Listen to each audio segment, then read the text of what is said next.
Hello, मैं पहले intro देना चाहता हूँ कि मैं क्या करने जा रहा हूँ। ठीक है, मैं जेईई मेन के पेपर करूंगा 2020 से 2019, 2018, 2017, 2016, 2015। तो जिस कोर्स के अंदर मैं एक सारे वीडियो आप देख रहे हैं, हमारा मेन मोटो है कि उस कोर्स के द्वारा कम से कम मिनिमम भी इंसान करके जाए कि अगर क्वेश्चन अगर रिपीटेड है तो उसे आंख बंद करके सॉल्व करके जाए। ठीक है, आंख बंद करके अगर किसी को सॉल्व करना है तो वो कैसे करेगा? जब तक वो उसे प्रीवियस क्वेश्चन नहीं किया रहेगा, नहीं हो पाएगा। ओके, तो हम यहीं से स्टार्ट करते हैं। ठीक है, चलिए क्वेश्चन स्टार्ट करते हैं क्वेश्चन नंबर 1 से। ठीक है, देखिए क्वेश्चन नंबर 1 में क्या दिया हुआ है, ठीक से पढ़िए। ये हमारा एक फोटो दिया हुआ है। फोटो में क्या है? 0, 2, 4, 6, 8, 10, 12, 14, 16, 18, 20 सेंटीमीटर में दिया हुआ है distance from the O, from any point O, और ये हमारे प्रिंसिपल एक्सिस पे पॉइंट दिया हुआ है। ठीक है, तो इसको आप कैसे करेंगे?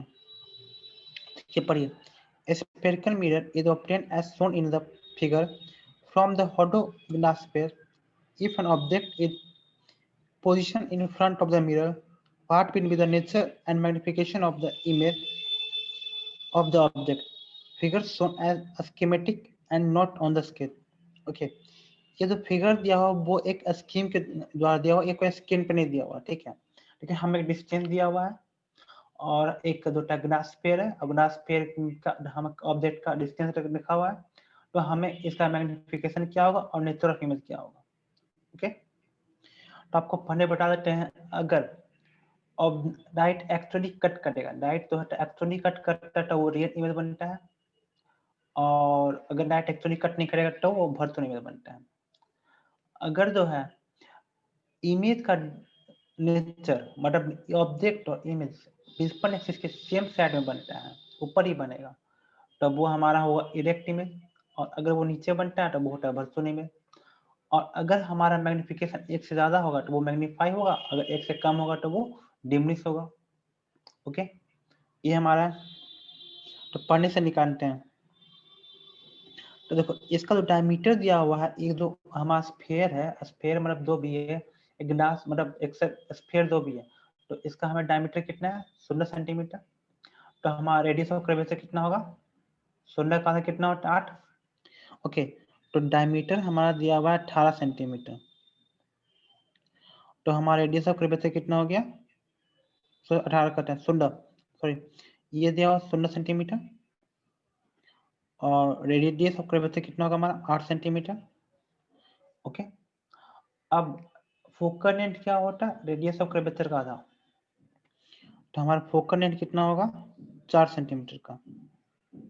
ओके, तो इस 4 सेंटीमीटर पॉजिटिव नहीं नेगेटिव नहीं, तो देखो अगर कोई भी चीज लाइट के डायरेक्शन में काउंट करते हैं तो वो हमारा होता है पॉजिटिव, और लाइट के अपोजिट डायरेक्शन में काउंट होगा तो वो हमारा होगा नेगेटिव। तो ऑब्जेक्ट यहाँ पे तो लाइट रे यहाँ से आएगा। ओके, और कोई भी डायरेक्ट पैरेलली जाता है तो वो कहाँ से गुजरता है? फोकस से गुजरता है।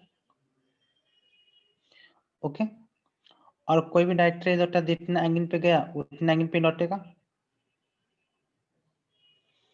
ओके, ये हमारा एक मोटा मोटी रे डायग्राम है। तो इमेज बन रहा है, वो किसे बन रहा है? ऑब्जेक्ट है ऊपर और इमेज बनेगा नीचे, तो इमेज कैसा होगा हमारा? रियल नहीं होगा, ये सॉरी रियल होगा, सॉरी, ये इमेज एक्चुअली काट रहा है, डायरेक्ट एक्चुअली काट रहा है, इसलिए रियल हुआ, और जो इमेज बन रहा है वो ऑब्जेक्ट के अपोजिट साइड में बन रहा है, इसलिए ये इन्वर्टेड हुआ।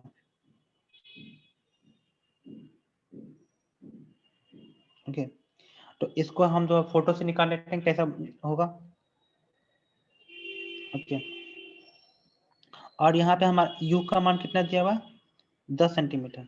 ओके, तो यहाँ से हमारा u का मान कितना है? -10 सेंटीमीटर, और f का मान कितना है? -4 सेंटीमीटर। तो मैग्निफिकेशन निकालने के लिए हमें क्या चाहिए? वो निकालना ही पड़ेगा। तो देखो 1/f is equal to 1/v plus 1/u, ये हमारा मिरर है, ये वो हमारा मिरर फॉर्मूला। ओके, अब फोकल नेट हमारा कितना दिया, -4 सेंटीमीटर, 1 डिवाइड बाय -4, v का मान हमको चाहिए, और u का मान हमारा कितना है, 10 सेंटीमीटर का। ओके, तो 1/v का मान कितना हो गया हमारा, 1/10 माइनस 1/4, हम दोनों का एलसीएम लेंगे, हमारा कितना होगा 10 × 4, और 4 में से 10 गया, कितना होगा हमारा 1/v का मान, 10 4 में से 10 गया तो कितना होगा -6 डिवाइड बाय 40। ओके, तो हमारा आंसर कितना आ गया,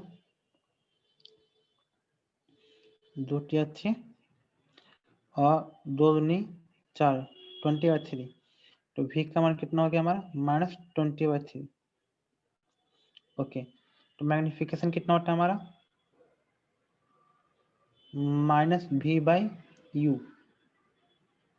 ओके, मैग्निफिकेशन हमारा कितना होगा -v/u, तो v का मान कितना है हमारा -20/3 डिवाइड बाय, और u का मान कितना है हमारा 10 माइनस में।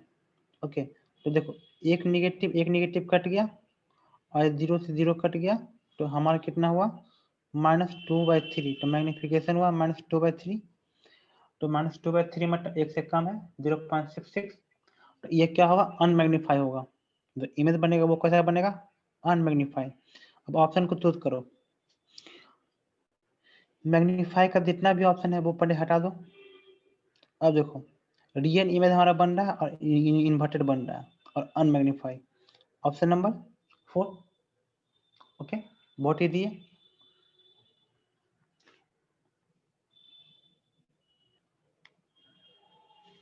क्वेश्चन नंबर 2, क्वेश्चन नंबर 2 में आते हैं। 2 में क्या दिया, ए पार्टिकल ऑफ मास छोटा m दिया हुआ है, with an initial velocity ui, हमारा इनिशियल वेलोसिटी कितना ui, collides perfectly elastically with mass 3m, 3m से इलास्टिकली कोंडाइज कर लिया, at a rest it moves with a velocity v they along after collision। Okay, तो आप कोलिजन के बाद जो है वो v दे से जा रहा है, तो v का मान हमारा कितना होगा। ओके,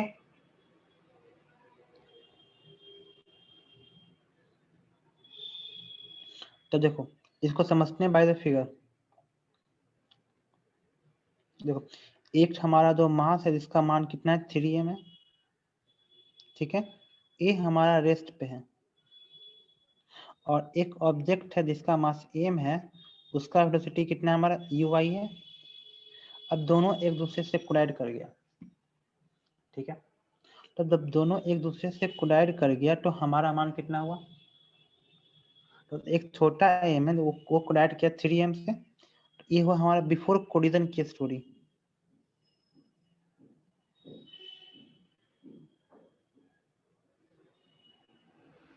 ओके, अब हम आफ्टर कोलिजन की बात करते हैं। आफ्टर कोलिजन की बात करते हैं तो इस मास 3m है, तो इसका वेलोसिटी हमें नहीं दिया, इसका वेलोसिटी कुछ ही मानते हैं v1, और ये जो मास m है इसका वेलोसिटी हमारा कितना हो गया, टकराने के बाद v दे हो गया, तो हमसे क्या पूछ रहा है, इस v का मान कितना होगा, इस v का मान हमसे पूछ रहा है, ठीक है। तो हम दो चीज बराबर कर सकते हैं, यहाँ पे हमारा f एक्सटर्नल 0 है, तो अगर हमारा f एक्सटर्नल 0 है तो हम क्या बराबर क्या करेंगे, लीनियर मोमेंटम को जो है वो हमारा कांस्टेंट है, तो इनिशियल लीनियर मोमेंटम और बाद का लीनियर मोमेंटम दोनों को हमको बराबर करना पड़ेगा। ओके, तो P I is equal to P F, P I is equal to P F. अब देखो पी आई का मान हमारा कितना है, M U I plus 3m into 0 is equal to, अब देखो एक मास m है, इसका वेलोसिटी हो क्या दे, तो m v दे प्लस 3m v1, तो यहाँ से हमारा v1 का मान कितना होगा, तो जितना भी आपका m बना पोर्शन है वो सारा कट जाना चाहिए, m m m, तो आपका जो v1 का मान आएगा वो कितना आएगा, ui minus bj divided by 3, ये हो गया आपका।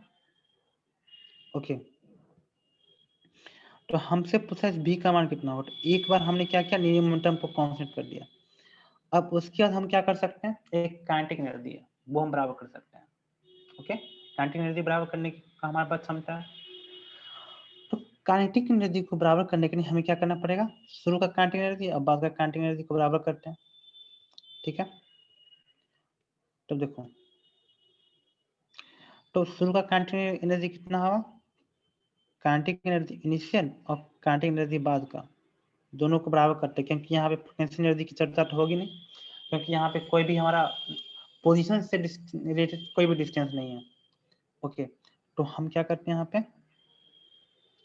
Half M U square plus 0 is equal to half M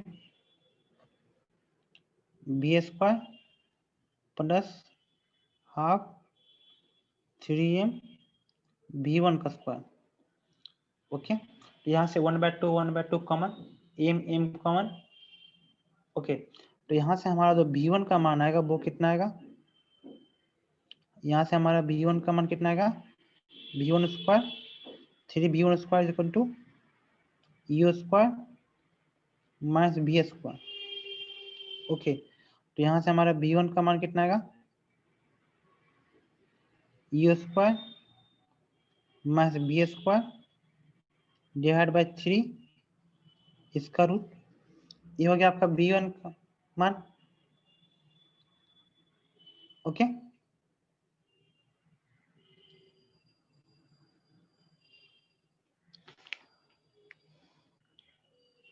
okay, और यहाँ पे जो मान है, यहाँ पे हमारा v1 का मान कितना आएगा, यहाँ पे v1 का मैग्नीट्यूड निकालने के कितना होगा हमारा, U square plus B square का रूट डिवाइड बाय 3। अब ये v1 का मान यहाँ पे इक्वेट कर दीजिए। ओके, तो हम ये मान एक दूसरे के साथ मैच करते हैं, ये भी हमारा v1 का मैग्नीट्यूड है, ये भी v1 का मैग्नीट्यूड है, तो हमारा कितना आ गया, you square plus B square का root divided by 3 is equal to you square minus B square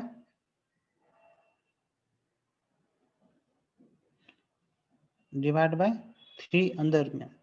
अब दोनों तरफ जो स्क्वायर रूट है, दोनों का स्क्वायर रूट को क्या करो, बाहर कर दो। ओके, दोनों का स्क्वायर रूट को बाहर कर दो, तो दोनों तरफ अगर स्क्वायर करेंगे तो हमारा स्क्वायर रूट बाहर हो जाएगा, खत्म हो जाएगा। तो हमारा कितना हो गया, you square plus B square divide by 3 is equal to you square minus B square divide by 9, 10 या 9। ओके, और ये 3 इधर से आएगा, गुना हो जाएगा, तो हमारा कितना हो गया, 3 U square plus 3 B square is equal to you square minus B square. इसको हम आगे इक्वेट करेंगे तो हमारा कितना होगा, 4 B square is equal to minus 2 U square. Okay, 4 B square is equal to minus 2 U square, इतना होगा हमारा। तो यहाँ से हमारा कितना गया, 2 से 2 कट गया, तो भी का मान हमारे यहाँ पे कितना आएगा, भी का मान आ गया हमारा u बाई रूट 2। ओके, भी का मान कितना आ गया हमारा, u बाई रूट 2। तो u बाई रूट 2 मतलब v is equal to U by root 2। तो कौन सा होगा हमारा ऑप्शन, इसमें टिक मारेंगे, v is equal to U by root 2, option number 4। ओके, तो हमने 2 क्वेश्चन कर लिया। अब क्वेश्चन नंबर 3 पाते हैं। क्वेश्चन नंबर 3 में क्या दिया हमारा, a beam of proton with a speed of 4 × 10⁵ meter per second हमारा स्पीड कितना दिया हुआ, 4 × 10⁵ मीटर पर second. इंटर्स uniform magnetic field of 0.3 Tesla. ये क्या है, 0.3 टेस्ला जो मैग्नेटिक फील्ड है उसके अंदर गया at an angle of 6 field. Okay, तो देखो ये हुआ आपका मैग्नेटिक फील्ड, और मैग्नेटिक फील्ड से जोटा है इसका वेलोसिटी 60 डिग्री बनाया, और ठीक है, और इसका मान दिया 4 × 10⁵, और बी का मान दिया हुआ है 0.3 टेस्ला, और एंगल का मान दिया 60 degree. The pitch of identical helical part of proton is close to. Okay, तो पिच हमारा कितना होगा, तो पिच क्या होता है, तो अगर इस तरह से बिगेंगे तो हमारा जो इलेक्ट्रॉन जो है इस तरह से हेलिकल पार्ट को मूव करेगा, तो दो हेलिकल के बीच का जो दूरी होता है उसी को हम लोग पिच बोलते हैं।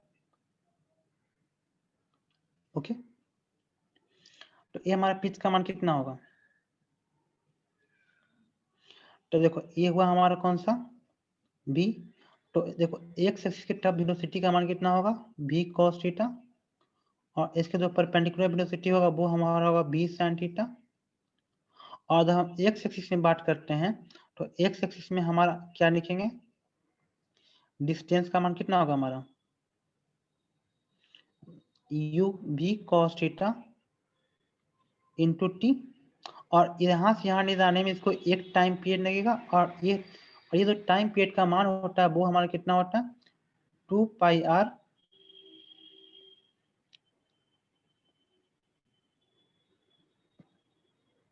Okay by v, 2π time period v equal to u t, x equal to u t, तो एक्स बाय v, तो इसका मान कितना होगा 2πr divide by v, sorry यहाँ 2πr बाय v लिखते हैं यहाँ पे।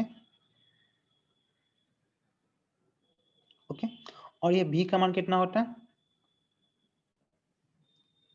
2πr बाय v, और सभी को पता होगा कि ये जो रेडियस है रेडियस का मान कितना होता है r equal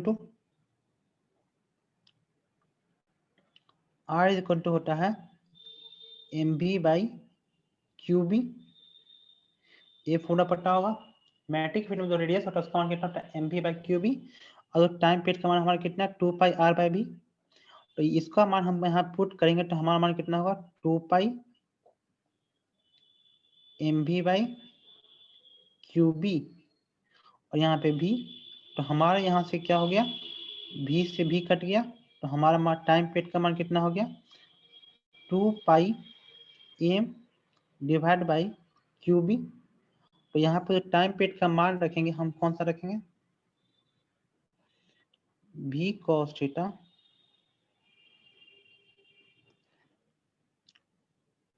to pi m divide by q b. Okay, 2π m divide by q b, तो इसका मान हम रखते हैं, तो सबका मान रखना स्टार्ट करो।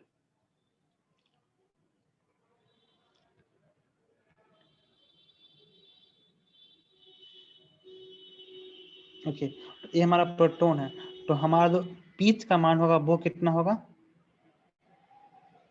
2π का मान कितना रखेंगे 3.14, और m का मान कितना रखेंगे, मास ऑफ प्रोटॉन होता है 1.67 इंटू 10⁻⁻27, और v का मान कितना होगा हमारा 4 × 10⁵ दिया हुआ है, और फिर क्या रखेंगे cos 60। ओके, इसको थोड़ा साइड करते हैं cos 60, और cos 60 का मान कितना होता है 1/2 divide by Q B. Okay, तो q का मान कितना होगा हमारा 1.6 इंटू 10⁻⁻19, और जो b का मान कितना होगा हमारा 0.3 टेस्ला। सबको हमको कैलकुलेट करना है, तो यहाँ पे cos थीटा का मान 1/2 पुट करो, ये कट गया। अब बाकी सबको कैलकुलेट करोगे तो हमारा मान कितना आएगा, तो देखो ये 1.6 1.67 के आसपास कटेगा, और 0.4 और 0.3, ये 3 से 3 कटेगा, तो लगभग कितना होगा 4 के आसपास आएगा। तो ओके देखो ये 1.67 1.6 इसको अप्रोक्स में कटेगा, 0.3 तो ये 3 3 आपस में अप्रोक्स में काटो, ये 4 बचा, ठीक है। तो अब यहाँ पे 0.3 है और तो 0. यहाँ पे 10 पे पावर -2 है, 10 पे पावर -1 है, तो यहाँ पे कितना होगा? अब इसको करोगे 10 पे पावर -1, ठीक है, और 10 पे पावर -1, और यहाँ पे कितना है 10 पे पावर ये -28, तो -28 इन 19 ऊपर जाएगा तो +19 +5, ओके। तो 19 5 कितना हुआ आपका? सबको कैलकुलेट करोगे तो 19 5 24 और 28 में से 24 गया तो हमारा कितना बचेगा?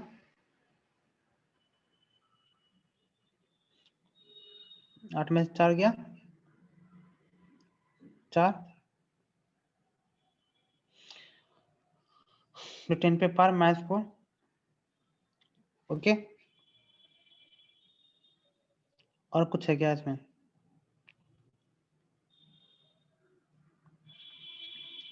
60 डिग्री नहीं, 0.3 10 पे पावर 5,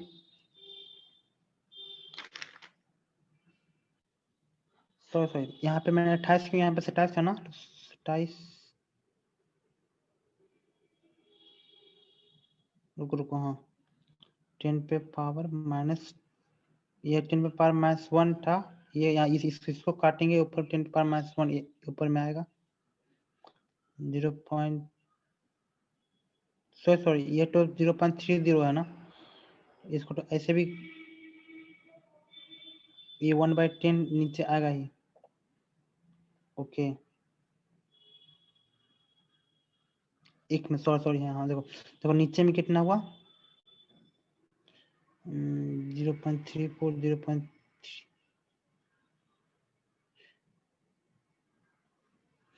10 पे पावर -1, देखो ये हुआ 0.3, देखो इसको हो गया 1/100, इसका 10, ये 1/10 नीचे, 10 पे पावर -20 इसको सीधे करो, 10 पे पावर -20, और ये ऊपर जाएगा 10 पे पावर और 25, 27 में -27 और 25 -2, ओके आ गया। हाँ देखिए हमने यहाँ गड़बड़ होता है हम लोग को, यहाँ पे कितना नीचे लिखेंगे 1/100 और 0.3 तो ऊपर में हो गया 10, तो नीचे हो गया 1/10, और तो ये हो गया 19 का हो गया 20, तो 27 में से 25 गया तो -2, तो हमारा कितना हो गया 4 × 10 पे पावर -2, ओके। तो 4 × -4 × 10 पे पावर -2 मीटर, मतलब कितना हो गया आपका 4 सेंटीमीटर, तो आपका जो अप्रोक्स में आंसर आएगा वो कितना होगा 4 सेंटीमीटर। हम इसे अप्रोक्स में भी काट सकते हैं, और कोशिश करना है कि खुद से अगर वो पूरा पूरी तो वो काटने की कोशिश करना, ठीक है। ये हो गया हमारा पिच। क्वेश्चन नंबर 4 पे आते हैं, ठीक है। 4 पे क्या दिया हुआ हमारा, consider the 4 conducting material of the copper, tungsten, mercury and aluminium, ठीक है। बिट रेजिस्टिविटी सबका दिया हुआ है, तो सबसे कम रेजिस्टिविटी किसका होगा, तो जो मेटल होगा उसकी रेजिस्टिविटी सबसे कम होगी, ओके। तो इसमें से मेटल कौन सा है,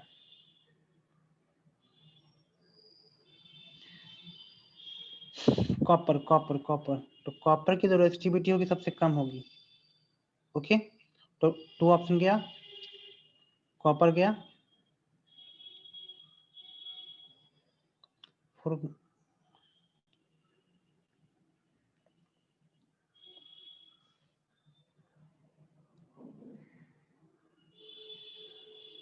ओके। तो हमारा सबसे कम रेजिस्टिविटी हुई कॉपर की, कॉपर के बाद हमारा क्या है कॉपर, तो कॉपर के बाद हमारा सेमीकंडक्टर एल्युमिनियम, एल्युमिनियम जो है वो कंडक्टर सेमीकंडक्टर दोनों के बीच में आता है, तो फिर जो हमारा होगा सबसे कम किसका होगा, एल्युमिनियम का, ओके। और फिर मरकरी जो हुआ, मरकरी मेटल है लेकिन वो हमारा क्या लिक्विड स्टेट में होता है, तब उसका जो होगा रेजिस्टिविटी सबसे ज्यादा होगा, तो हमारा कौन सा ऑप्शन नंबर 4। ओके, ये एक इस तरह से अप्रोक्सीमेट वे में करके हम बना सकते हैं। और जनरली ये पूछेगा तो ऐसे ही देगा, ऐसा नहीं कि बहुत कम कम कर देगा, और देगा भी तो हमको प्योरिटी टेबल देख करके निकाल लेंगे कि कौन सा मेटेरियल ज़्यादा कंडक्टिव होगा, कौन सा मेटेरियल नॉन कंडक्टिव होगा, कम कंडक्टिविटी होगी। ओके, क्वेश्चन नंबर 5 पे आते हैं। 5 पे क्या हमारा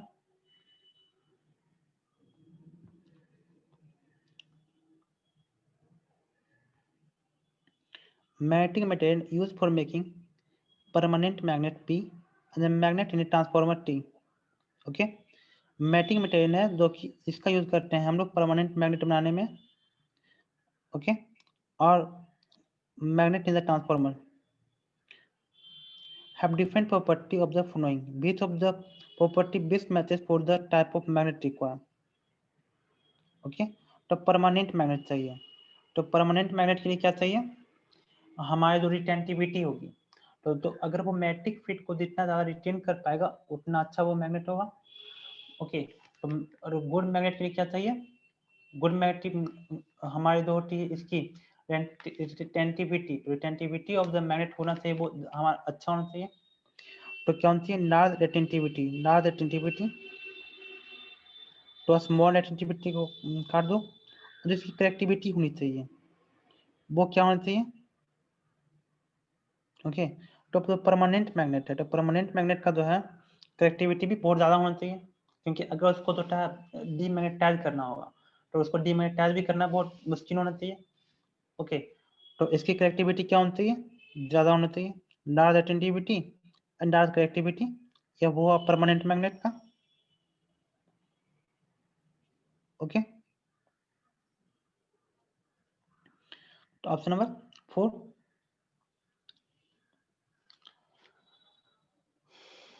ओके,